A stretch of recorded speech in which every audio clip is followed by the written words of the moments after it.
For 3 full years I lived like a complete ghost in my own marriage, secretly funneling every spare cent into a hidden fund while my mother-in-law openly mocked my worth. I watched my broken, humble parents spend 50 grueling years surviving in a decaying rental, dreaming of the ocean they could never afford to stand beside. But the day I finally unlocked the front door to surprise them with a seaside home, I found my mother-in-law standing on the porch, screaming that the property belonged to her family. If you want to hear how truth and justice always find a way to prevail, hit that subscribe button right now and join our growing family. For as long as I could remember, my father, Thomas, worked until his hands bled at the shipping yards, sacrificing his health without ever uttering a single complaint. My mother, Martha, spent 4 exhausting years tending to a bedridden relative inside a damp, drafty house, stretching every dime just to keep hot food on our kitchen table. My mother-in-law, Beatrice, made it her personal mission to remind me that a Navy wage was beneath her family standard. She constantly dropped bitter comments about my modest roots, convinced that my husband, Julian, had settled for someone far beneath his social standing. I absorbed every cruel insult in absolute silence because I had a massive secret hidden inside a private account labeled for my family. Every bonus from my side consulting work went directly toward a goal that kept me awake at night. When a stunning 4-bedroom coastal property popped up for $425,000, located right near the waves my father used to point to from afar, I cleared out my life savings. I took out a huge loan against my military pension and quietly closed the deal with only my brother assisting from afar. I arranged to bring my unsuspecting parents there under the pretense of evaluating a local investment property for an old military friend. I flew in early to personally decorate the entire wraparound porch with glowing lights and framed decades of old family memories across the dining room. Julian arrived with catering supplies to assist, while his parents offered to manage the final setup while I drove to pick up my parents.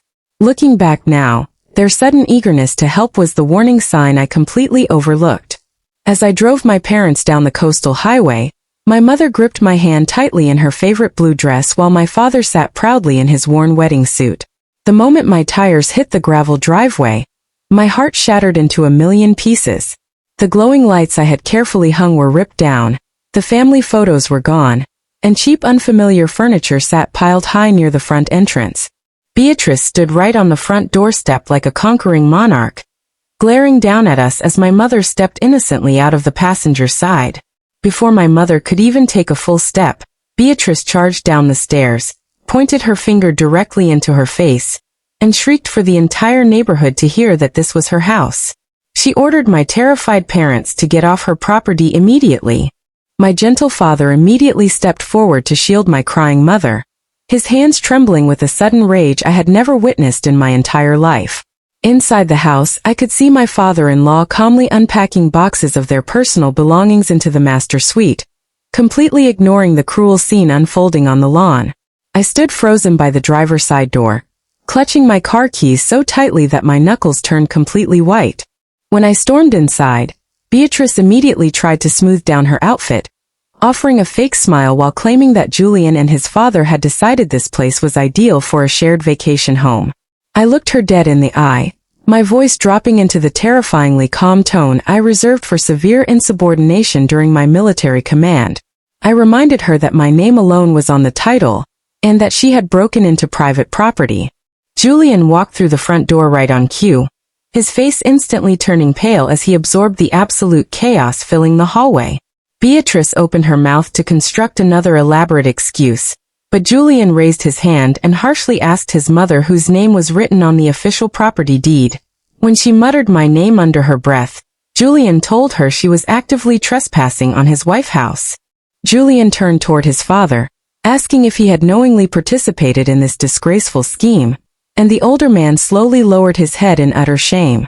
That single gesture confirmed everything I suspected, proving this was a calculated plot driven by the absurd belief that my hard-earned assets automatically belonged to their estate. My blood boiled past the point of restraint as I decided to take immediate control of the situation.